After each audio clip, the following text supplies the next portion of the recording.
America ने धार्मिक स्वतंत्रता पर एक रिपोर्ट प्रकाशित करके भारत की आलोचना की है। यही नहीं, इस रिपोर्ट में अमेरिका ने यहूदियों और मुसलमानों के खिलाफ दुनिया भर में बढ़ती कट्टरता पर चिंता जताई है। लेकिन दुनिया भर में सामाजिक न्याय के ठेकेदार अमेरिका को खुद अपने देश में क्या हो रहा है ये नहीं दिखता। इस रिपोर्ट में अमेरिका ने भारत पर क्या आरोप लगाए हैं, हम आज इसी पर बात करेंगे। नमस्ते, मेरा नाम है आयुष और आप देख रहे हैं एबीपी लाइव वर्ल्ड, जहां हम करते हैं बात अंतर्राष्ट्रीय प्रसंगों से जुड़े मुद्दों पर।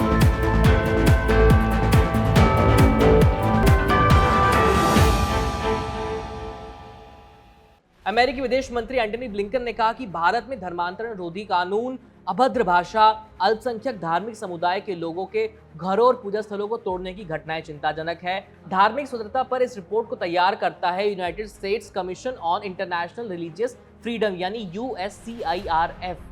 अंतर्राष्ट्रीय धार्मिक स्वतंत्रता के लिए अमेरिका के राजदूत रशद हुसैन ने भारतीय पुलिस की आलोचना की है।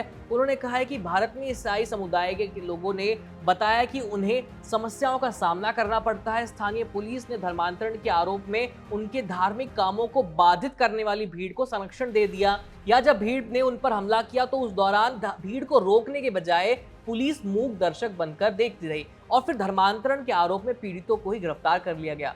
ऐसा अमेरिका का दावा है, लेकिन अमेरिका ने यह नहीं बताया कि ईसाई समुदाय के साथ इस तरह का व्यवहार करने वालों को पुलिस ने गिरफ्तार कर लिया और उन पर केस भी चल रहा है।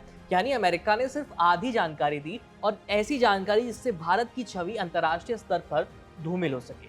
यही नहीं, इस साल के अंत में अमेरिका धार्मिक स्वतंत्रता के लिए आधार पर एक ब्लैक लिस्ट तैयार कर रहा है, और मीडिया रिपोर्ट्स के मुताबिक साल 2023 में अमेरिका ने भारत को इस ब्लैक लिस्ट में शामिल करने की सिफारिश की थी। इससे पहले यानी साल 2022, 21 और 20 में भी अमेरिका भारत को ब्लैक लिस्ट करने की तैयारी में था, प्रस्ताव उसने पेश कर दिया था। यानी अमेरिका बार बार और लगातार ये कोशिश कर रहा है कि किसी तरह से वो भारत को धार्मिक स्वतंत्रता के मुद्दे पर घेरे, और वो सफल नहीं हो पा रहा है। लेकिन चीन में उइगर मुसलमानों और म्यांमार में रोहिंग्याओं की स्थिति पर अमेरिका की नजर जाती ही नहीं है। लेकिन इस रिपोर्ट में यह भी बताया गया है कि दुनिया भर में सामाजिक न्याय का ठेकेदार बनकर घूमते अमेरिका में खुद मुसलमानों और यहूदियों के खिलाफ हेट क्राइम्स बढ़ गए हैं। तो क्या अमेरिका खुद को भी ब्लैकलिस्ट करेगा? शायद नहीं। और अब तक अमेरिका में दर्जनों भारतीय छात्रों की हत्या हो चुकी है, और एक हत्या के लिए तो वहां की पुलिस तक जिम्मेदार है। तो क्या इस पर अमेरिका अपनी ही पुलिस को ब्लैकलिस्ट कर देगा? नहीं, इस मुद्दे पर अमेरिका ने कोई रिपोर्ट पब्लिश की है। खुद के देश में नस्लवाद आज भी जारी है।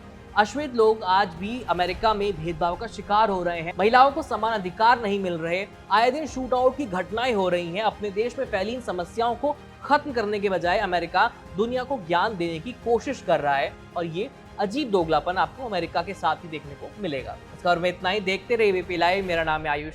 धन्यवाद।